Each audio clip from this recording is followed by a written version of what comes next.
Hello friends, कैसे हो आप सब? Hope you are doing very good और आप यहाँ पे ये जीएसटी लेक्चर्स बहुत एंजॉय कर रहे होगे।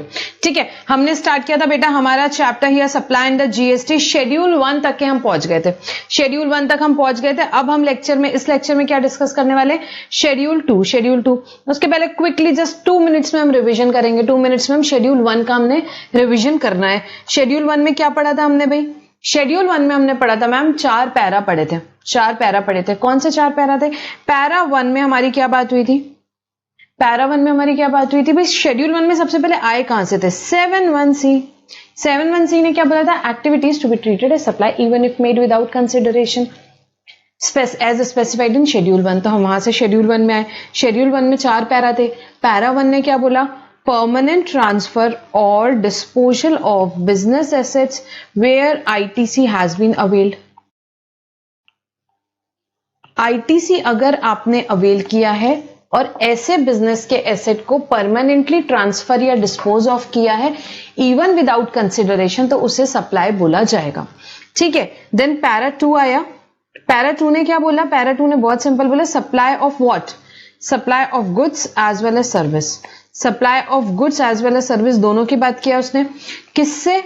रिलेटेड पर्सन को कर रहे हो या डिस्टिंक्ट पर्सन को कर रहे हो?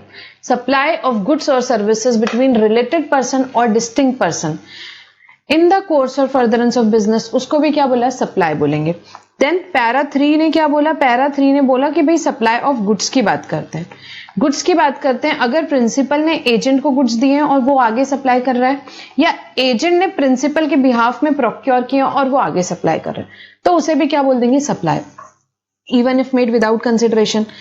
एंड देन पैरा 4 आया। उसने क्या बोला? इंपोर्ट कर रहे हो। अच्छा, क्या? सर्विसेज। अच्छा, किससे? रिलेटेड पर्सन से या अपनी ही एस्टेब्लिशमेंट जो कि आउटसाइड इंडिया है उससे, but for the purpose of business, उसे भी क्या बोल दिया जाएगा? सप्लाई बोल दिया जाएगा। ये सारे केसेस में क्या हो जाएगा? Supply even if made without consideration. Without consideration भी ये ट्रांजैक्शन होता है तो इसे सप्लाई बोलेंगे। Ma'am with consideration? तो बेटा विथ कंसिडरेशन तो बहुत सिंपल है, 7(1)(a) के हिसाब से ही सप्लाई हो जाएगा। अगर कंसिडरेशन है तो हमको यहां आने की जरूरत ही नहीं है। बिजनेस के लिए है और कंसिडरेशन है तो 7(1)(a) के हिसाब से ही सप्लाई हो जाएगा। अगर कंसिडरेशन नहीं है, क्वेश्चन में आया, तो आपका ध्यान कहां जाना चाहिए? शेड्यूल 1 पे। तो आपका ध्यान जाना चाहिए शेड्यूल 1 पे। ठीक है, तो शेड्यूल 1 में 4 पैरा दिए हैं, उसके हिसाब से सप्लाई होगा। अब आगे बढ़ेंगे, एक बार सेक्शन 7 पे जाएंगे वापस से, वहीं से, क्योंकि हमको वापस से शेड्यूल 2 का रेफरेंस मिलेगा। तो सेक्शन 7 में एक बार वापस से बता रही हूं आपको। 7(1)(a) में हमारी क्या बात हुई? 7(1)(a) में मैम सबसे पहले सेक्शन 7 सबसेक्शन 1 क्या बताता है? Supply includes. सप्लाई में क्या क्या आता है? तो सप्लाई इंक्लूड्स 7(1)(a) ने बोला all form of supply of goods और सर्विसेज और both such as sale, transfer, barter, exchange, lease, rental, licence और डिस्पोजल, मेड और agreed to be made for a consideration for the purpose of business. ये consideration और business होगा तो 7(1)(a) के हिसाब से सप्लाई हो जाएगी। फिर 7(1)(b) आया। उसने बोला क्या कर रहे हो? इंपोर्ट कर रहे हो। अच्छा, क्या? सर्विस। अच्छा, importation of service for consideration. Consideration होना चाहिए 7(1)(b) के लिए। कंसिडरेशन होना चाहिए 7(1)(b) के लिए, वेदर और not for the purpose of business. Business हो या ना हो, एक बार तो उसे सप्लाई बोल देंगे, बट लेटर ऑन एक एग्जेम्पशन नोटिफिकेशन पढ़ेंगे, उसके हिसाब से वो एग्जेम्प्ट है। उसके बाद 7(1)(c) आया। उसने बोला नहीं, एक्टिविटीज जो स्पेसिफाइड है शेड्यूल 1 में इवन विदाउट कंसिडरेशन है तो भी उसे सप्लाई बोलेंगे। और उसके लिए हम गए थे शेड्यूल 1 पे, जहां हमने 4 पैरा पढ़े। अब 7(1) कैपिटल ए पढ़ेंगे। यहां पे 7(1) कैपिटल ए ये आया। इसने क्या बोला? इसने बोला कि भाई अगर कोई एक्टिविटी या ट्रांजैक्शन सप्लाई है इन अकॉर्डेंस विद सबसेक्शन 1, मतलब यहां के हिसाब से अगर सप्लाई है, देखो कोई चीज सप्लाई है या सप्लाई नहीं है, वो किसका काम है? 7 सबसेक्शन 1, बस इसका काम है। 7(1)(a), 7(1)(b) या 7(1)(c) के हिसाब से, तीनों में से किसी ना किसी के हिसाब से सप्लाई हो सकता है। ठीक है, 7(1)(c) कहां लेके जाता है? शेड्यूल 1 में। तो 7(1)(c) रेड विद शेड्यूल 1। या 7(1)(a) के हिसाब से, या 7(1)(b) के हिसाब से, या 7(1)(c) रेड विथ शेड्यूल 1, इनके हिसाब से सप्लाई होना चाहिए। सप्लाई बताने का काम तो इनका ही है। किसका? 7 सबसेक्शन 1। इन शॉर्ट 7 सबसेक्शन 1 का काम है, सिर्फ इसी का काम है और किसी का काम नहीं है। सिर्फ 7 सबसेक्शन 1 का काम है कि कोई एक्टिविटी यहां पे सप्लाई है कि नहीं, वो कौन बताएगा? 7 subsection 1। Weather a particular transaction constitute supply और नॉट, कौन बताएगा? 7(1). तो अगर कोई चीज 7(1) के हिसाब से सप्लाई है तो वो सप्लाई ऑफ गुड्स है या सर्विस है, कौन बताएगा? शेड्यूल 2। शेड्यूल 2। तो 7(1)(a) ने क्या बोला? बोला वेयर सर्टेन एक्टिविटी और transaction constitute a supply in accordance with provision of subsection 1, they shall be treated as supply of goods और supply of service as referred to in schedule 2। Schedule 2 में जाएंगे और schedule 2 बताएंगे हमें यहां पे कि भाई इसे सप्लाई ऑफ गुड्स मानने का कि सप्लाई ऑफ सर्विस मानने का। इसे सप्लाई ऑफ गुड्स मानना है कि सप्लाई ऑफ सर्विस मानना है, कौन बताएंगे? शेड्यूल 2। अब क्या शेड्यूल 2 हर चीज में बताएंगे कि भाई मोबाइल क्या है, गुड्स है कि सर्विस? नहीं नहीं, हर चीज में नहीं बताएंगे। मोबाइल पता है गुड्स है, भाई मूवेबल यहां पे प्रॉपर्टी है, हमको पता है, सब चीज में नहीं बताएंगे। तो मैम भाई जहां पे कंफ्यूजन है, या पुराने लॉ से जहां सीख ले ली कि भाई यहाँ पे रेस्टोरेंट वगैरह में, तो जहां ऐसा गवर्नमेंट को लगा कि भाई कंफ्यूजन हो सकता है, उसके लिए उन्होंने क्या बना दिया? शेड्यूल 2 बना दिया और बोल दिया कि भाई हमने यहां लिख दिया है कि किसी चीज को गुड्स मानना है कि सर्विस। तो यहां से शेड्यूल 2 में जाएंगे। 7(1)(a) ने क्या बोला कि अगर कोई चीज सप्लाई है 7 सबसेक्शन 1 के हिसाब से तो वो सप्लाई ऑफ गुड्स है या सप्लाई ऑफ सर्विस है, शेड्यूल 2 बताएगा। तो शेड्यूल 2 में चलते हैं।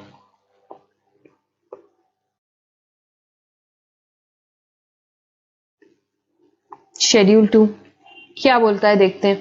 एक्टिविटीज और transaction to be treated as supply of goods और supply of service as mentioned therein, यहां जैसे मेंशन किया है। तो किस चीज को सप्लाई ऑफ गुड्स मानना है कि सर्विस मानना है, देखते हैं एक एक करके। ठीक है, ये शेड्यूल्स में ट्रांसफर, सबसे पहले क्या आया बेटा? ट्रांसफर की बात आई। ट्रांसफर क्या? Transfer of title in goods. Transfer of title in goods को बोलेंगे सप्लाई ऑफ गुड्स। ये बड़ा सिंपल था, नहीं बताते तो भी पता था, बट उन्होंने बताया, क्लैरिफाई कर दिया, कोई दिक्कत नहीं है। क्या ट्रांसफर किया? Title in goods he transfer कर दिया भाई, title in goods he transfer कर दिया। मतलब कि फॉर एग्जांपल ये मोबाइल मैंने आपको सेल किया, तो मैंने आपको इसका पोजेशन भी दे दिया, आपको मैंने इसका टाइटल भी दे दिया, आपको जो करना है इसको कर दो, मैंने आपको ये बेच दिया। तो मैंने क्या कर दिया? पोजेशन भी दे दिया आपको और टाइटल भी दे दिया इसका। ठीक है, क्या किया मैंने? टाइटल इन गुड्स ट्रांसफर किया।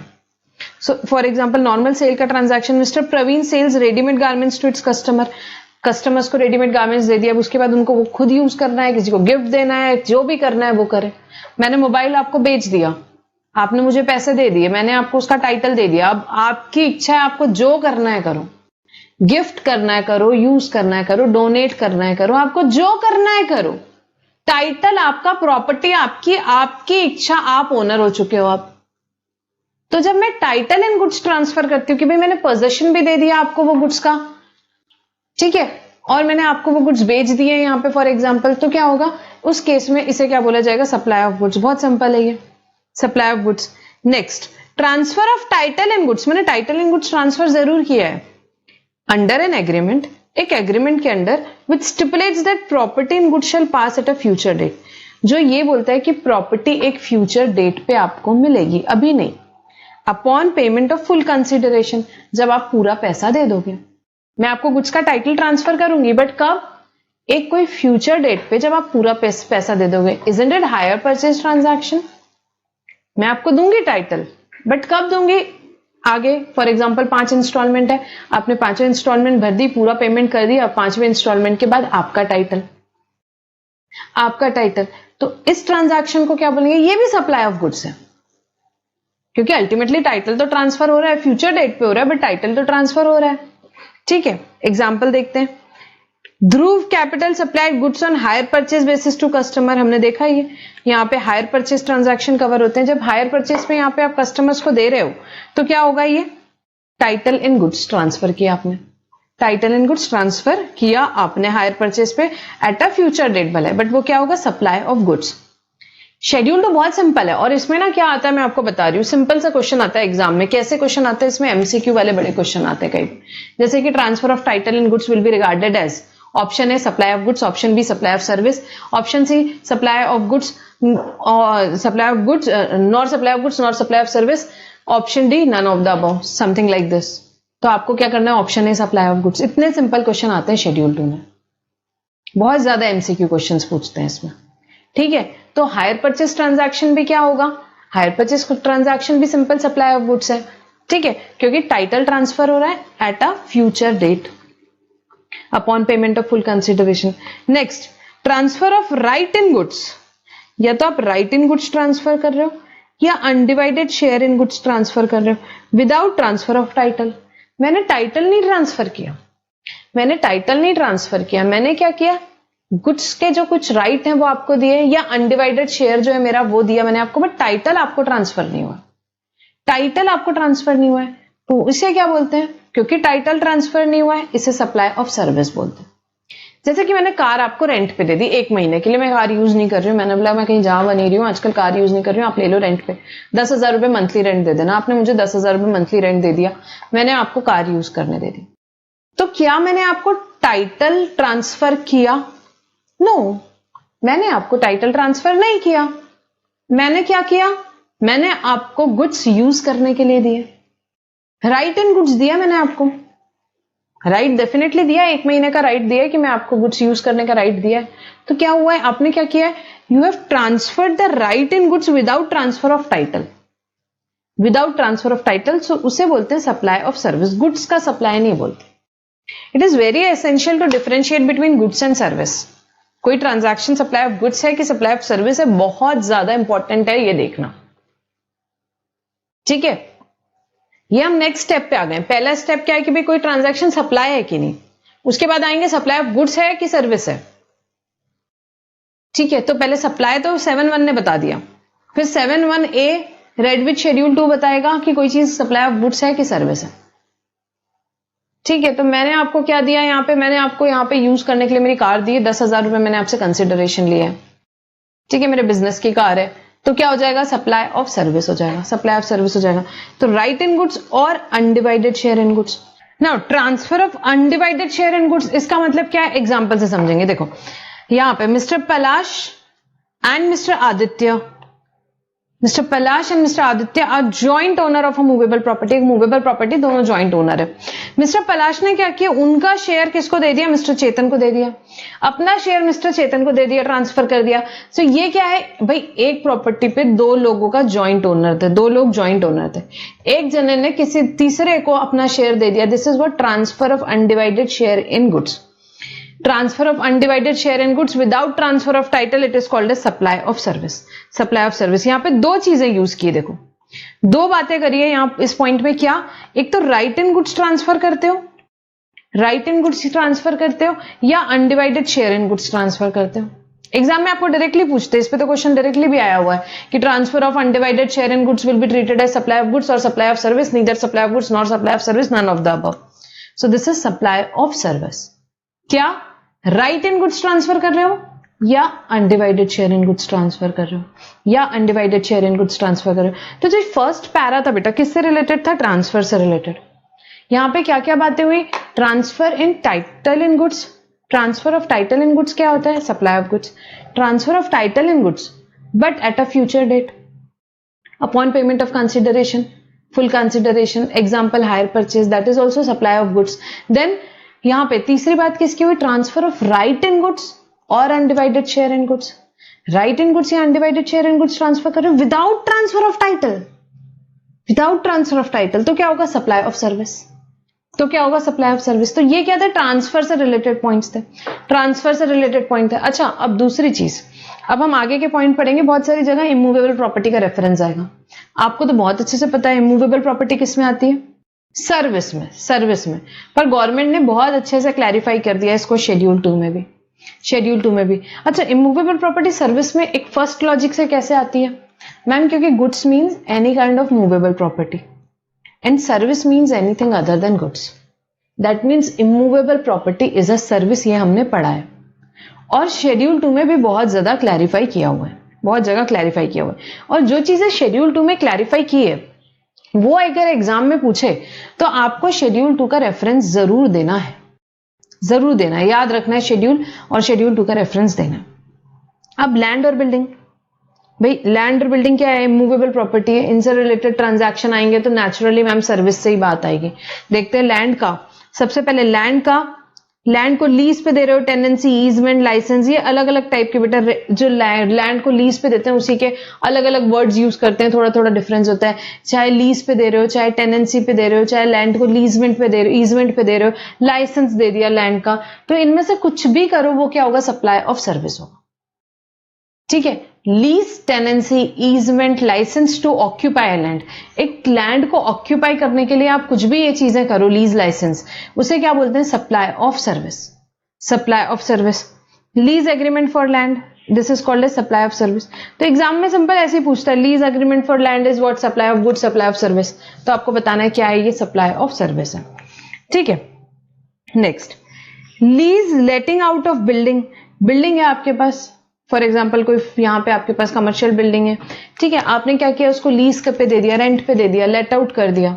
तो lease letting out of building including commercial, industrial, residential complex for business, commerce, wholly और partly. For example let out of shop in a busy market, कोई आपने लेट आउट ऑफ शॉप कर दिया, आपकी shop है आपके पास, आपने रेंट पे दे दी, महीने का 1 लाख रुपए रेंट आ रहा है, लेट आउट कर दिया आपने, क्या, बिल्डिंग को लेट आउट किया, तो वो क्या होगा, सप्लाई ऑफ सर्विस में आएगा, सप्लाई ऑफ सर्विस में आएगा, बहुत सिंपल है। तो पैरा 2 यहां पे किससे रिलेटेड है, लैंड और बिल्डिंग से रिलेटेड है। लैंड या बिल्डिंग को आपने लीज पे दिया है यहां पे, तो उसे क्या बोला गया है, supply of service, supply of service. तो एग्जाम में पूछे तो आप इसका शेड्यूल 2 का रेफरेंस दे सकते हो। और इमूवेबल प्रॉपर्टी बेटा वैसे भी कहीं भी आए वो सर्विस ही होती है, सर्विस ही होती है। देन पैरा 3 यहाँ पे ट्रीटमेंट ऑफ प्रोसेस, इसमें पैरा नंबर याद रखने की जरूरत नहीं, सिर्फ शेड्यूल का नंबर याद रखो। मैं जितनी चीजें बोल रही हूँ सिर्फ उतनी याद रखो, एग्जाम में प्रेजेंट करो, मस्त मार्क्स आएंगे। ठीक है, ट्रीटमेंट या प्रोसेस, ट्रीटमेंट या प्रोसेस किसी और के गुड्स पे कर रहे हो, applied to any other person goods, जैसे कि जॉब वर्क होता है, जॉब वर्क होता है, जॉब वर्क में क्या होता है, जॉब वर्क में यही होता है, किसी और के गुड्स पे मैं कुछ ट्रीटमेंट या प्रोसेस कर रही हूं, तो उसे क्या बोलते हैं, सप्लाई ऑफ सर्विस, उसे सप्लाई ऑफ सर्विस बोलते हैं। ये बहुत अच्छे से याद रखना, job work is always a service. ठीक है, ज्वेलरी वाला है वो अपने गुड्स देता है किसी को यहाँ पे और वो उस पे कुछ जॉब वर्क करता है। या यहाँ पे एग्जांपल दिया हुआ है जैसे Damani dyeing house dyes the cloth given by Shubham textile on job work basis. तो शुभम टेक्सटाइल्स क्या कर रहा है, शुभम टेक्सटाइल्स अपना सारे के सारे जो उसके पास यहाँ पे क्लॉथ्स हैं वो बेच रहा है कोई डाइंग हाउस को और वो सिर्फ डाई करके दे रहा है। क्लॉथ किसका है, शुभम टेक्सटाइल्स का। तो ये जो यहाँ पे डाइंग हाउस वाला काम कर रहा है ये सप्लाई ऑफ सर्विस है। बेटा जाता हुआ गुड्स दिखेगा, कपड़ा डाई होके वापस क्लॉथ जाएगा, बट ट्रांजैक्शन किसका है, सर्विस का। बहुत अच्छे से याद रखना है, बच्चे कंफ्यूज होते हैं इसमें। ठीक है, तो जॉब वर्क आप क्या कर रहे हो, कुछ ट्रीटमेंट किया, कुछ प्रोसेस किया, कुछ ट्रीटमेंट किया, कुछ प्रोसेस किया, किस पे, किसी और के गुड्स पे। क्या वर्ड्स यूज किए यहां पे शेड्यूल 2 में, ट्रीटमेंट और process applied to another person's goods, another person's goods, इसे क्या बोलेंगे, सप्लाई ऑफ सर्विस। इसे किस चीज का ट्रांजैक्शन बोलेंगे, सप्लाई ऑफ सर्विस।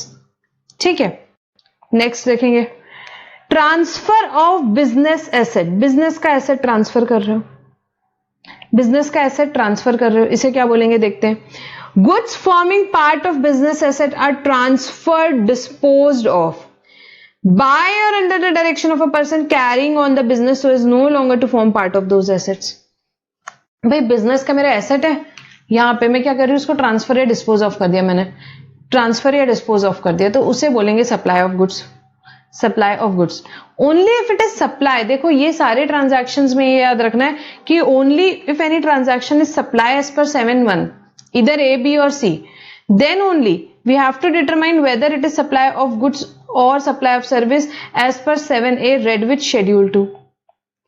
ठीक है, अगर सप्लाई है तो ही यहां आना है, अगर मैम सप्लाई नहीं है तो, सप्लाई नहीं है तो यहां आना ही नहीं है बेटा, आना ही नहीं है। ठीक है, अब यहां क्या बात हो रही है, goods forming part of business asset, business के गुड्स हैं, बिजनेस के गुड्स हैं आर ट्रांसफर्ड और डिस्पोज्ड ऑफ बाय और under the direction of a person carrying on the business so as no longer to form part of those assets. तो business के assets हैं, business के assets हैं, मैंने क्या किया, ट्रांसफर कर दिया या डिस्पोज ऑफ कर दिया, ट्रांसफर कर दिया या डिस्पोज ऑफ कर दिया, किसने, बाय और under the direction of a person carrying on business, जो बिजनेस कर रहा है उसने खुद कर दिया या उसने अपने किसी एम्प्लॉय को डायरेक्शन दिए, किसी को भी डायरेक्शन दिए और गुड्स जो बिजनेस के वो डिस्पोज ऑफ कर दिए या किसी को ट्रांसफर कर दिए। So is no longer to form part of those assets, तो मतलब ये इन्होंने परमानेंटली डिस्पोज ऑफ कर दिया, परमानेंट ट्रांसफर या डिस्पोज ऑफ कर दिया बिजनेस में एसेट, तो इसे क्या बोलेंगे, supply of goods. Supply of goods, supply of goods बहुत सिंपल है, बिजनेस के एसेट है, परमानेंट ट्रांसफर या डिस्पोज ऑफ कर दिया, और अगर वो सप्लाई है 7(1) के हिसाब से तो उसे सप्लाई ऑफ गुड्स बोलेंगे, तो उसे सप्लाई ऑफ गुड्स बोलेंगे। अब मैं यहां पे कुछ 1-2 ट्रांजैक्शन लूंगी, आप मुझे बताना।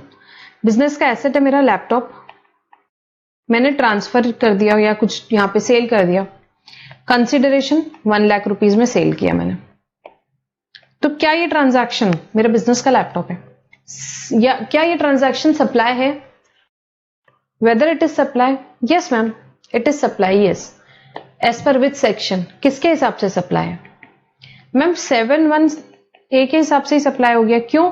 क्योंकि कंसिडरेशन है 1 लाख रुपए plus for the purpose of business है, तो 7(1) के हिसाब से सप्लाई हो गया।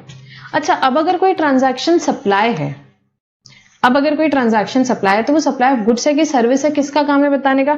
मैम शेड्यूल 2 का। तो शेड्यूल 2 के हिसाब से ये किस चीज का सप्लाई है? सप्लाई ऑफ गुड्स है। ये किस चीज का सप्लाई है? सप्लाई ऑफ गुड्स है।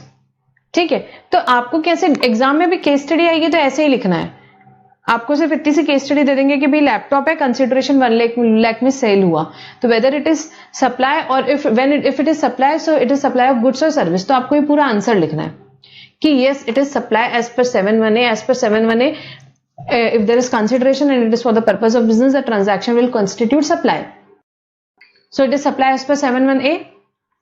फिर आपको शेड्यूल 2 का रेफरेंस देना है कि as per schedule 2 this supply is a supply of goods। ठीक है, हम डिटेल में देखेंगे पूरा लीगल लैंग्वेज में कैसे आंसर लिखते हैं इस केस स्टडीज वगैरह का। ठीक है, तो ये क्या ट्रांजैक्शन होगा? सप्लाई ऑफ गुड्स का। अब सेकेंड पॉइंट, ये हाँ 3 केस स्टडी बहुत इंपॉर्टेंट है, ध्यान से देखो। ये लैपटॉप है, मैंने क्या किया? ट्रांसफर कर दिया 0 रुपीज में, 0 रुपीज में, कोई कंसिडरेशन नहीं है, कोई कंसिडरेशन नहीं है।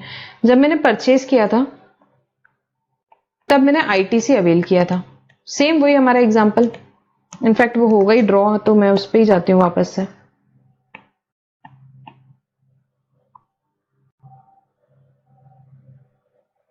ये देखो, ये अपन ने एग्जाम्पल देखा था थोड़ी देर पहले लास्ट लेक्चर में।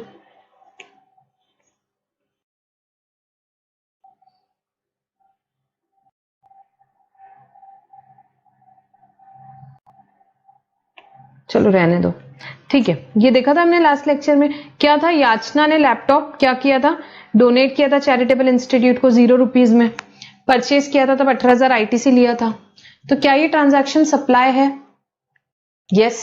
7(1) के हिसाब से नो मैम, 7(1) में तो कंसिडरेशन चाहिए, ये ट्रांजैक्शन सप्लाई है पैरा 1 शेड्यूल 1 के हिसाब से, पैरा 1 शेड्यूल 1 के हिसाब से ये ट्रांजैक्शन सप्लाई है, ये तो क्लियर है। परमानेंट ट्रांसफर और disposal of business asset where input tax credit has been taken.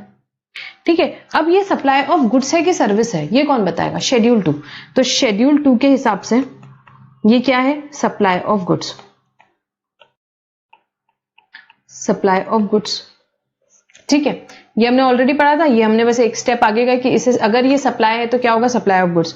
अच्छा, एक ये ट्रांजैक्शन हमने और देखा था कि जब आपने डोनेट कर दिया चैरिटेबल इंस्टीट्यूट को बट आपने आईटीसी अवेल नहीं किया था, तो उस केस में ये सप्लाई ही नहीं है।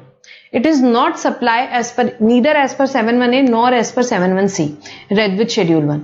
सो when it is not supply as per 7(1) तो सप्लाई ऑफ गुड्स है कि सर्विस है वो देखने की जरूरत ही नहीं है, वो जरूरत ही नहीं है, तो ये ट्रांजैक्शन सप्लाई ही नहीं है, तो सप्लाई ऑफ गुड्स या सर्विस नहीं देखेंगे।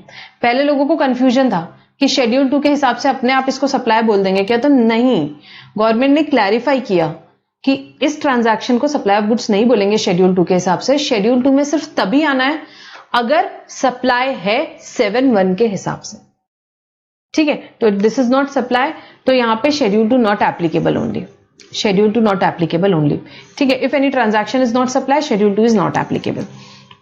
अब वापस से आ रही हूं मैं शेड्यूल 2 में।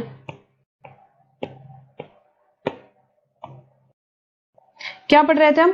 बिजनेस का एसेट परमानेंटली ट्रांसफर कर दिया, तो अगर सप्लाई होगा तो उसे क्या बोलेंगे? Supply of goods. बहुत सिंपल है वैसे, सप्लाई ऑफ गुड्स। कौन सी बात हो रही है? परमानेंट ट्रांसफर या डिस्पोजल की बात हो रही है। So is no longer form part of those assets. अब ये बिजनेस का एसेट नहीं रहेगा, बिजनेस का एसेट नहीं रहेगा, तो परमानेंटली आपके यहां पे गुड्स चलेगा, तो इसे क्या बोलते हैं? Supply of goods. Next is goods held used for business are put to private use. Business के गुड्स ही हैं, क्या किया आपने? या तो प्राइवेट यूज के लिए ले लिया, और made available to any person for use other than business by और under the direction of a person carrying on the business. भाई बिजनेस के गुड्स हैं, या तो आपने या तो प्राइवेट यूज के लिए ले लिया, या यहां पे क्या कर दिया आपने? किसी और को दे दिया। किस चीज के लिए दे दिया? आपके बिजनेस के अलावा किसी और भी चीज के लिए आपने वो गुड्स रख दिए। तो क्या बोला आपने? इधर परमानेंट ट्रांसफर नहीं है, आपने थोड़े दिन के लिए किसी को आपके बिजनेस के गुड्स यूज करने के लिए दिए, वापस ले लिए। It is called a supply of service. इसके ऊपर वाले पॉइंट में क्या पढ़ा था? परमानेंट ट्रांसफर या डिस्पोजल। यहां पे क्या किया? थोड़े दिन आपने पुट टू यूज कर दिया, किसके लिए? प्राइवेट यूज के लिए या अदर देन बिजनेस के लिए, तो उसे क्या बोला? Supply of service. उसे क्या बोला? Supply of service. Next, goods forming part of asset of any business. क्या है? बिजनेस के एसेट हैं, carried on by a person who ceases to be a taxable person. Who ceases to be a taxable person. भाई आपके business के asset थे, ठीक है, आपके बिजनेस के एसेट थे, बट अब आप टैक्सेबल पर्सन नहीं हो। अब आप टैक्सेबल पर्सन नहीं हो, आपके बिजनेस के एसेट है, उसको क्या माना जाएगा? It shall be deemed to be supplied by him. उसे माना जाता है कि वो आपने सप्लाई कर दिया है, और उस सप्लाई को क्या माना जाता है? Supply of goods. उस सप्लाई को क्या माना जाता है? Supply of goods. In the course और furtherance of business immediately before he ceases to be a taxable person. Example, Arun a trader is winding up his business. आपका बिजनेस था, आप बिजनेस बंद कर रहे हो, तो जो भी गुड्स वहां पे बचेंगे उसे क्या माना जाएगा? उसे माना जाएगा सप्लाई ऑफ गुड्स। उसे क्या माना जाएगा? जो बिजनेस के गुड्स बच गए, जो बिजनेस में आपके गुड्स रखे थे, अब आप बिजनेस बंद कर रहे हो, जो बिजनेस के गुड्स बच गए, उसको क्या माना जाएगा? Supply of goods. उस गुड्स को जब सप्लाई करोगे तो क्या माना जाएगा? Supply of goods. एक्सेप्शन क्या है? Business transferred as a going concern. भाई गोइंग कंसर्न आपको बहुत अच्छे से पता है, मैंने business as it is going concern के जैसा आपको ट्रांसफर कर दिया, तो क्या होगा? अब वो गवर्नमेंट ने बोला ठीक है चलेगा, उस केस में उसको सप्लाई ऑफ गुड्स नहीं माना जाएगा। क्यों? ये इसमें हम पढ़ेंगे, एग्जेम्पशन के चैप्टर में भी हम पढ़ेंगे इस पर्टिकुलर एक्टिविटी को, एग्जेम्पशन के चैप्टर में भी हम पढ़ेंगे, एग्जेम किया हुआ है। And business carried on by a person personal representative who is doing to be a taxable person. या बिजनेस कौन कैरी कर रहा है? कोई आपका पर्सनल रिप्रेजेंटेटिव कैरी करने वाला है जो deem to be a taxable person है, ठीक है। ये केस में क्या है? एक्चुअली गोइंग कंसर्न जैसे ट्रांसफर किया, तो आगे वाला वैसे ही वो गुड्स बेच करके जीएसटी पे कर ही देगा, तो इसीलिए इसको एक्सेप्शन में रखा है, ठीक है। आगे के दोनों केस में आपका बिजनेस चल रहा है, तो ऑब्वियसली आगे वाला टैक्स पे करेगा। तो गवर्नमेंट ने क्या बोला है कि भाई अगर आपका यहाँ पे बिजनेस है, आप कर रहे थे एज अ यहाँ पे टैक्सेबल पर्सन थे आप, अब आप टैक्सेबल पर्सन नहीं हो, तो जो गुड्स हैं जो बच गए हैं उन गुड्स को माना जाएगा सप्लाई ऑफ गुड्स। उन गुड्स को माना जाएगा सप्लाई ऑफ गुड्स। आईटीसी का जब चैप्टर पढ़ेंगे और आगे के कुछ चैप्टर्स पढ़ेंगे तब ये डिस्कशन हमारा पर्टिकुलरली वापस से आएगा, ठीक है। Next, renting of immovable property. आपके पास कोई इमूवेबल प्रॉपर्टी है, उसको आपने रेंट पे दे दिया, उसे भी क्या माना जाएगा? Supply of service. वो तो मैंने आपको वैसे भी बताया, इमूवेबल प्रॉपर्टी को हमेशा सर्विस का ट्रांजैक्शन मानना है। किस चीज का सप्लाई मानना है? सर्विस का। सो यहाँ क्या रेंट कर रहे हो आप? क्या? Immovable property. Renting of commercial complex, renting of presence of a religious place, renting of property to an educational institute, permitting use of immovable property. ये सारे एग्जाम्पल है, कोई भी चीज हो सकती है इसमें से। कमर्शियल कॉम्प्लेक्स का rent, renting of presence of a religious place, presence मतलब कोई रिलीजियस प्लेस है, उसके आसपास की जगह है, वहां पे शॉप वॉप आपने रेंट पे दे दी। Renting of property to educational institute, कोई भी चीज। Permitting use of immovable property for placing vending dispensing machines. अच्छा, इमूवेबल प्रॉपर्टी में सब आ जाएंगे, सिर्फ नॉट नेसेसरी बिल्डिंग, कोई इमूवेबल मशीनरी हो सकती है, ठीक है, वो भी अगर आपने रेंट पे दिए, वो क्या होगा? सप्लाई ऑफ सर्विस होगा, सप्लाई ऑफ सर्विस होगा। Next is construction of complex building civil structure. Construction जो भी हो रहा है कॉम्प्लेक्स बिल्डिंग सिविल स्ट्रक्चर का, फ्लैट वगैरह, वो क्या है? Supply of service. Supply of service, immovable property supply of service ही है। थोड़ा सा ध्यान से समझना अब और आगे। Construction of complex building civil structure और part thereof, including a complex और building intended for sale to buyer wholly और partly. except where entire, what is the word, mind my word, entire consideration has been received after issuance of completion certificate where required by the competent authority or after its first occupation, whichever is earlier. तो यहां पे बात क्या हुई हमारी, देखेंगे 1 minute.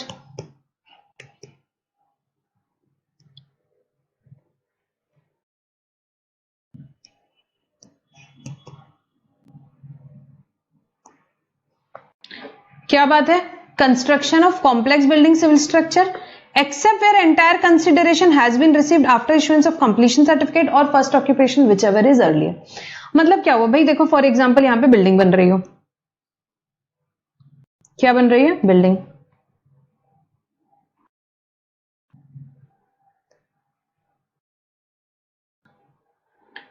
ठीक है, ऐसे आप अज्यूम कर लो कि भाई ऐसे 4 फ्लोर बन रहे हैं,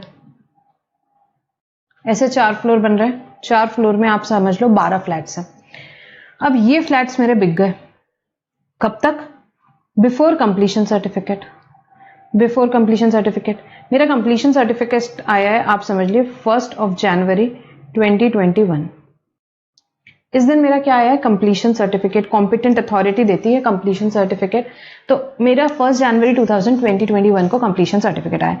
तब तक के मेरे 9 फ्लैट ऑलरेडी सोल्ड हो चुके हैं, इनका पैसा भी आ रहा है, फ्लैट बिक गए, पैसे आ रहे हैं. ठीक है, 3 फ्लैट्स जो मेरे अनसोल्ड है. किस डेट पे बात हो रही है मेरी, 1 जनवरी 2021, जिस दिन मेरा कंप्लीशन सर्टिफिकेट आया. अब ध्यान से सुनो, थोड़ी देर बाद शेड्यूल 3 पढ़ेंगे, तब आपको समझ में आएगा. आफ्टर कंप्लीशन सर्टिफिकेट जो भी पैसा आता है, शेड्यूल 3 ने बोला वो नॉट सप्लाई है. मतलब कोई चीज अगर सप्लाई नहीं है तो क्या होगा, नो जीएसटी. किसकी बात हुई, after completion certificate. Before completion certificate बिल्कुल construction of complex building civil structure, जो बिफोर कंप्लीशन सर्टिफिकेट वाली बात है उसे क्या बोला गया, सप्लाई बोला गया और सप्लाई ऑफ सर्विस बोला गया. गुड्स का तो नहीं, डेफिनेटली इमूवेबल प्रॉपर्टी सर्विस में आएगा. सप्लाई बोला गया और सप्लाई ऑफ सर्विस बोला गया, और इस पे जीएसटी लगेगा. शेड्यूल 2 ने बोला ये सप्लाई ऑफ सर्विस है. तो शेड्यूल 2 ने किसकी बात किया है, एक्सेप्ट मतलब ये जो रह गया है इस पे नहीं, इसे सप्लाई नहीं माना जाएगा, इसे सप्लाई ऑफ सर्विस नहीं माना. क्यों, क्योंकि ये सप्लाई नहीं है,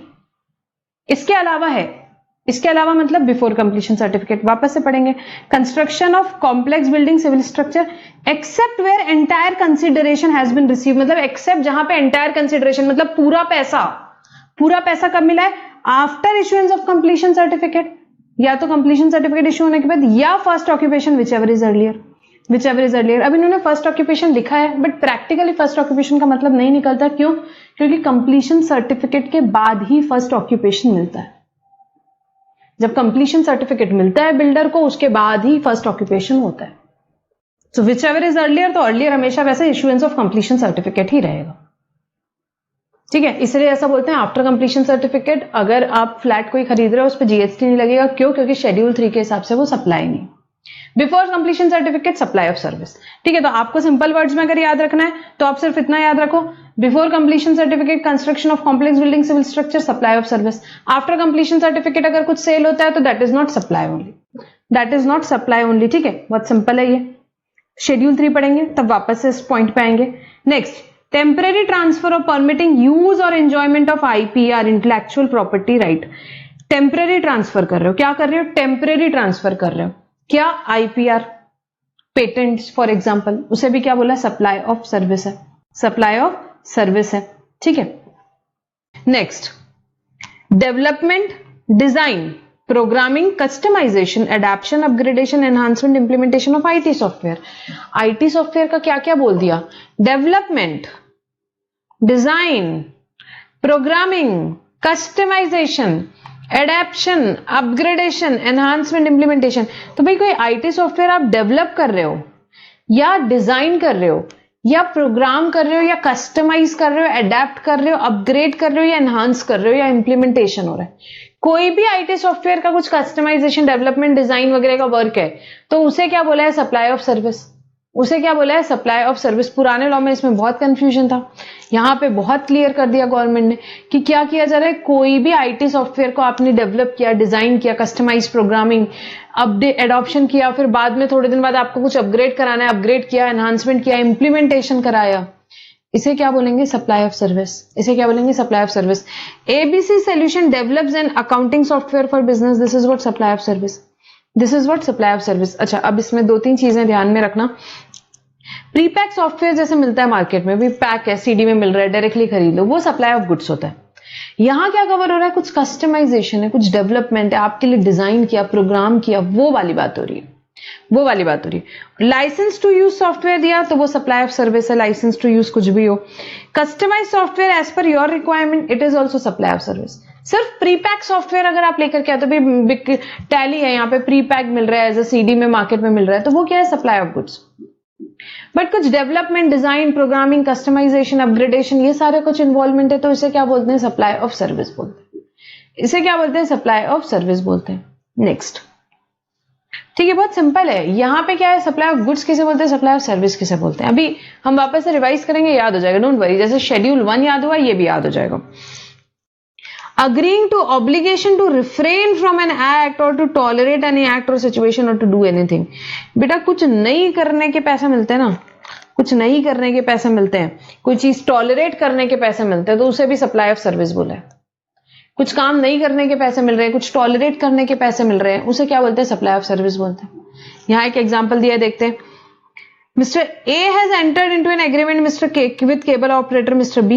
A और B केबल ऑपरेटर है, दोनों एक एग्रीमेंट में एंटर हुए। That A will not provide cable connection in the specified area where B is providing the connection। तो A ने बोला कि ठीक है, मैं केबल कनेक्शन नहीं दूंगा जिस एरिया में तू यहाँ पे क्या कर रहा है, तू सर्विस दे रहा है। तो दोनों के बीच में एक एग्रीमेंट हुआ और B ने A को एक 5 लाख रुपए दे दिए कि तू जिंदगी भर यहाँ पे सर्विस नहीं देगा। उसने बोला कोई प्रॉब्लम नहीं, मैं नहीं दूंगा। ये क्या हुआ है, दोनों के बीच में नॉन कम्पीट एग्रीमेंट हुआ है। सो नॉन कम्पीट एग्रीमेंट को क्या बोलेंगे, it constitute supply of service. It's constitute supply of service. Agreeing to obligation to refrain from an act और टॉलरेट एन एक्ट, टॉलरेट करने के पैसे मिल रहे हैं। जैसे कि मैंने आपको बताया था एक एग्जांपल कि भाई यहाँ पे बिल्डर ने बोला कि कोई ऑब्जेक्शन नहीं उठाएगा, मैं यहाँ बिल्डिंग बना रहा हूँ, आप लोगों को सबको, सामने वालों को 5-5 लाख रुपए दे रहा हूँ, सब किसी ने ऑब्जेक्शन नहीं उठाया, तो कुछ टॉलरेट करने के यहाँ पे पैसे मिल रहे हैं। ठीक है, फॉर एग्जाम्पल मेरे पास यहाँ पे मेरी बुक किसी ने लिखी, बहुत ही बढ़िया स्टाइल में, फॉन्ट को कलर वलर दिया, इतना बढ़िया बुक बनाया, फिर 10 साल से वो मेरे साथ काम कर रहा है। अब उसने बोला कि मैम मैं तो यहाँ से छोड़ के जा रहा हूँ, कोई कॉम्पिटिटर को ज्वाइन कर रहा हूँ। मैंने कहा भाई ऐसा मत कर, मेरा पूरा सारा सीक्रेट्स तुझे पता है, बुक्स, चार्ट्स, ये वो, तो ये सब तुझे नहीं, किसी और को आईडीटी के लिए नहीं ज्वाइन करना है। उसने बोला मैं तो करूंगा।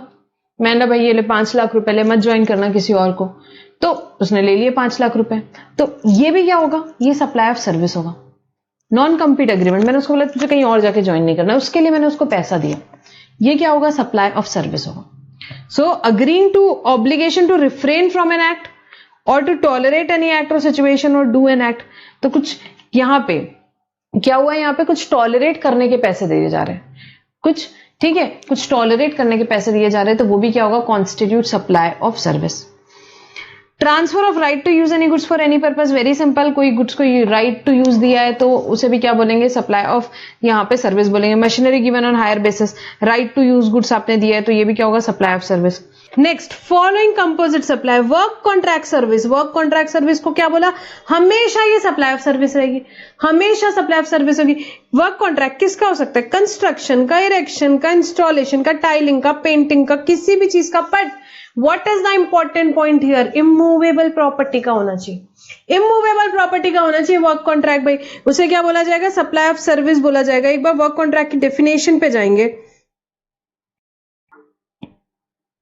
डेफिनेशन में ही लिखा है, work contract means a contract for building का, कंस्ट्रक्शन का, फैब्रिकेशन का कॉन्ट्रैक्ट हो सकता है, completion, erection, installation, fitting out, improvement, modification, repair, maintenance, renovation, alteration और कमिश्निंग। बट किस चीज का, of any movable property, of any movable property wherein transfer of property in goods whether as goods or in some other form is involved in execution of such contract. उस contract के execution में transfer of property in goods हो सकता है से यहाँ पे goods के form में या कोई भी form में होना चाहिए in the execution of such contract. but किसका contract होना चाहिए? immovable property का.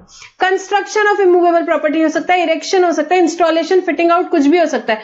contract किसका होगा? immovable property का. तभी वो work contract की definition में आएगा जीएसटी में. और work contract को क्या बोला? कंफ्यूजन ही हटा दिया, पुराने लॉ के झगड़े ही हटा दिए वैट सर्विस टैक्स के. क्या बोला उसको बोला कि भाई वर्क कॉन्ट्रैक्ट क्या? अच्छा, इमूवेबल प्रॉपर्टी का वर्क कॉन्ट्रैक्ट की बात हो रही है यहाँ पे. वर्क कॉन्ट्रैक्ट का मतलब ही हो गया इमूवेबल प्रॉपर्टी के लिए. डेफिनेशन में लिख दिया और शेड्यूल 2 में क्या लिख दिया? वर्क कॉन्ट्रैक्ट को क्या बोलेंगे? Supply of service. देखेंगे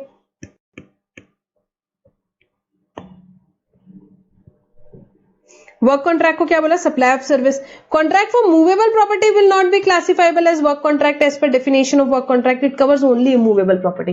यहां जो वर्क कॉन्ट्रैक्ट सर्विस की बात की हमने, किसकी बात करी? Immovable property. डिफॉल्ट कैसे भाई? यहां शेड्यूल 2 में वर्क कॉन्ट्रैक्ट सर्विस लिखा है, वर्क कॉन्ट्रैक्ट की डेफिनेशन में लिखा है इमूवेबल प्रॉपर्टी के लिए. इमूवेबल प्रॉपर्टी के लिए ही रहेगा वर्क कॉन्ट्रैक्ट, हमेशा वो क्या रहेगा? सप्लाई ऑफ सर्विस रहेगा. यहां पे मूवेबल प्रॉपर्टी की बात नहीं हुई, मूवेबल प्रॉपर्टी की बात नहीं हुई है. ठीक है, सो यहाँ पे जो भी वर्क कॉन्ट्रैक्ट सर्विस है उसे क्या बोल दिया उन्होंने? सप्लाई ऑफ सर्विस रहेगा. Supply of service. Next, supply of goods being food और any other article for human consumption और drink. Restaurant service, catering, eating joints, mess, इसे भी क्या बोल दिया? Supply of service. तो यहाँ पे क्या कर रहे हैं हम? Supply of goods being food और any other article for human consumption और drink, for example restaurant service, catering, eating joints, mess, इसे भी क्या बोलते हैं? Supply of service. झगड़े थे पुराने लॉ में, बहुत ज्यादा झगड़े होते थे. वैट वाले बोलते थे रेस्टोरेंट सर्विस गुड्स, भाई पनीर प्रोवाइड किया फॉर एग्जाम्पल, आप होटल गए, पनीर बटर मसाला आपने ऑर्डर किया, क्या बोला? वैट वाले आए, बोले भाई सप्लाई ऑफ गुड्स है, हम तो वैट लगाएंगे. सर्विस टैक्स वाले आए, सर्विस टैक्स वाले बोले नहीं, आपका पनीर तो होगा 50 रुपए का, यहाँ 500 रुपए का बिल बन रहा है. भाई सप्लाई ऑफ सर्विस है, यहाँ शेफ इन्वॉल्व है, यहाँ हमारे रेस्टोरेंट की सर्विस है, ये मेन एलिमेंट सर्विस का है, इसलिए हम सर्विस टैक्स लगाएंगे. दोनों के झगड़ों में होता क्या था? रेस्टोरेंट वाले वैट भी भरते थे, सर्विस टैक्स भी भरते थे. जीएसटी वालों ने आके ये झगड़ा सॉल्व कर दिया. क्या बोल दिया कि ये क्या आप इसको बोलेंगे? सप्लाई ऑफ सर्विस बोलेंगे. रेस्टोरेंट को क्या बोलेंगे? सप्लाई ऑफ सर्विस बोलेंगे. ठीक है, तो यहाँ वर्क कॉन्ट्रैक्ट और रेस्टोरेंट, इसमें पुराने लॉ में वैट सर्विस टैक्स में बहुत ज्यादा इश्यूज थे. यहाँ पे ये कंपोजिट सप्लाईज को गवर्नमेंट ने बहुत क्लियर किया और क्या बोला कि ये क्या है? सप्लाई ऑफ सर्विस है. ये क्या है? सप्लाई ऑफ सर्विस है. तो ये हमने क्या पढ़ा? हमने पढ़ा शेड्यूल 2. ये हमने पढ़ा क्या? शेड्यूल 2. यहाँ पे ये one of the lengthiest chapter, बाकी चैप्टर्स हमारे थोड़े जल्दी होंगे. ये चैप्टर हो गया, आईटीसी हो गया, एग्जेम्पशन हो गया, ये 3 चैप्टर्स में काफी टाइम लगता है और बड़े कंसेप्चुअल चैप्टर्स हैं ये, specially this supply and ITC. तो इसमें थोड़ा सा टाइम लगता है, एग्जाम में क्वेश्चंस भी ज्यादा पूछे जाते हैं, इसलिए हम इसमें थोड़ा ज्यादा टाइम दे रहे हैं, आराम आराम से पढ़ रहे हैं. ठीक है, बेस बढ़िया बनाना है. सो 7(1)(a) में क्या बात हुई थी कि भाई एक्टिविटीज और transaction to be treated as supply of goods और सप्लाई ऑफ सर्विस कौन डिटरमाइन करेगा? शेड्यूल 2. बट शेड्यूल 2 में कब आना है? अगर क्या बात हुई थी 7(1)(a) में? मैम 7(1)(a) में ये बात हुई थी कि अगर कोई एक्टिविटी सप्लाई है एज पर सेक्शन 7 सबसेक्शन 1 तो उसको सप्लाई ऑफ गुड्स बोलना कि सप्लाई ऑफ सर्विस बोलना, ये कौन डिटरमाइन करेगा? शेड्यूल 2. ये बात हुई थी 7(1)(a) में. यस, देन हम शेड्यूल 2 में आ गए. शेड्यूल 2 में सबसे फर्स्ट पैरा में हमने पढ़ा ट्रांसफर. क्या? Of title and goods is supply of goods. Okay, then transfer of title and goods at a future date upon payment of full consideration, example hire purchase, is also supply of goods. फिर हमने पढ़ा transfer of right in goods और undivided share in goods. Without transfer of title is supply of service. Land और building, ma'am supply of service ही होगा. तो यहां पे लैंड का लीज हो, टेनेंसी हो, लाइसेंस हो, ईजमेंट हो, क्या होगा? Supply of service. बिल्डिंग का lease, letting out of building, supply of service. Treatment या प्रोसेस किसी और के गुड्स पे applied to another person's goods, क्या होगा? Supply of service. Supply of service. उसके बाद यहां ट्रांसफर ऑफ बिजनेस एसेट की बात आई हमारी कि कोई बिजनेस का एसेट है, मैंने परमानेंटली ट्रांसफर कर दिया या डिस्पोज ऑफ कर दिया, उसे क्या बोलेंगे? Supply of goods. मैंने प्राइवेट यूज पे रखा या किसी और को दे दिया for any other purpose other than business, तो भी क्या बोलेंगे? सप्लाई ऑफ सर्विस बोलेंगे. मेरे बिजनेस का एसेट है, और अब यहां पे मेरे बिजनेस के एसेट है, now I am no more a taxable person, मैं टैक्सेबल पर्सन नहीं हूं, तो क्या माना जाएगा, जो भी एसेट्स बचे उसे माना जाएगा कि उसने अब सप्लाई कर लिया, that will be deemed to be supply, और उसे क्या माना जाएगा, सप्लाई ऑफ गुड्स। एक्सेप्शन क्या है, business transferred as a going concern, as a going concern business transfer कर दिया तो ठीक है, एक्सेप्शन है। और पर्सनल रिप्रेजेंटेटिव जब लेके जा रहा है, आपका कर रहा है बिजनेस, तो वो भी एक्सेप्शन में आता है, ठीक है। Then renting of immovable property, immovable property है, क्या होगा, रेंट कर रहा कोई भी immovable property, not necessary building, कोई मशीनरी भी हो सकती है इमूवेबल, उसे क्या बोलेंगे, supply of service.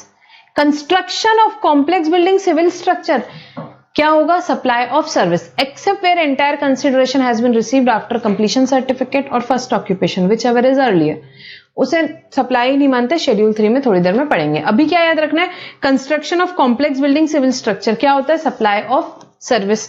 Temporary transfer और परमिटिंग यूज और एंजॉयमेंट ऑफ आईपीआर, मैं क्या कर रही हूं, टेम्पररी ट्रांसफर कर रही हूं, टेम्पररी ट्रांसफर किया मैंने आईपीआर, आईपीआर मतलब कि intellectual property right, temporary transfer कर रहे हो या परमिटिंग यूज करने का दे रहे हो किसी को, किसको, आईपीआर कोड, जैसे कि मैंने पेटेंट टेम्पररी ट्रांसफर किया, तो इसे क्या बोला है, supply of service, temporary transfer है ना, तो that is supply of service. फिर मैंने डेवलपमेंट, डिजाइन, यहाँ पे कोई भी चीज आईटी सॉफ्टवेयर का कुछ कस्टमाइजेशन किया, कुछ प्रोग्रामिंग करी, एडेप्शन, अपग्रेडेशन, इंप्लीमेंटेशन, क्या आईटी सॉफ्टवेयर, क्या है, सप्लाई ऑफ सर्विस बोला इसको भी।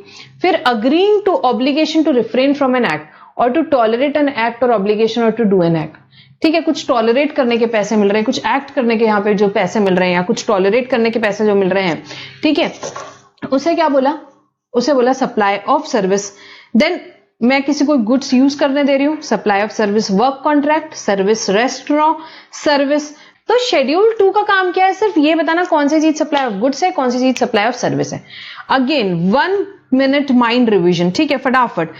Transfer of title and goods, supply of goods. Transfer of title and goods at a future date, supply of goods. Then upon payment of full consideration. Then transfer of right in goods or undivided share in goods, supply of service. Then यहां पे land और building का lease करना, supply of service. Treatment and process on some other person's goods, that is what, supply of service. Then मैंने business के asset permanently transfer कर दिए, that is supply of goods. मैंने यहाँ प्राइवेट यूज पे रखे हैं या किसी को थोड़े दिन के लिए यूज करने के लिए दिए, सप्लाई ऑफ सर्विस। उसके बाद में मैं no more a taxable person, supply of goods. Exception, business transferred as going concern या पर्सनल रिप्रेजेंटेटिव बिजनेस कर रहे तो। Renting of immovable property, supply of service. Construction of complex building civil structure, supply of service. Temporary transfer और permitting use of IPR, यहां पे उसे क्या बोलेंगे, supply of service. IT software का कुछ customisation, supply of service. Agreeing to obligation to refrain from an act और to tolerate an act और डू एन एक्ट, उसे क्या बोलेंगे, सप्लाई ऑफ सर्विस। उसके बाद में transfer of right to use good, supply of service. Work contract, supply of service. Restaurant, supply of service. ठीक है, इतना छोटा सा और सिंपल है ये शेड्यूल। बहुत सारे प्रॉब्लम्स होंगे तो आपको कोई टेंशन नहीं है, क्वेश्चन बैंक में इसके बहुत सारे क्वेश्चंस हैं, तो वहां पे आपको बहुत कॉन्फिडेंस आ जाएगा। ठीक है, तो ये हमारा शेड्यूल 2 कंप्लीट होता है और अभी के लिए हमारा डिस्कशन हम यही रोकते हैं। इसके नेक्स्ट लेक्चर में हम डिस्कस करेंगे शेड्यूल 3। ठीक है बेटा, so will stop our discussion over here. Thank you for now.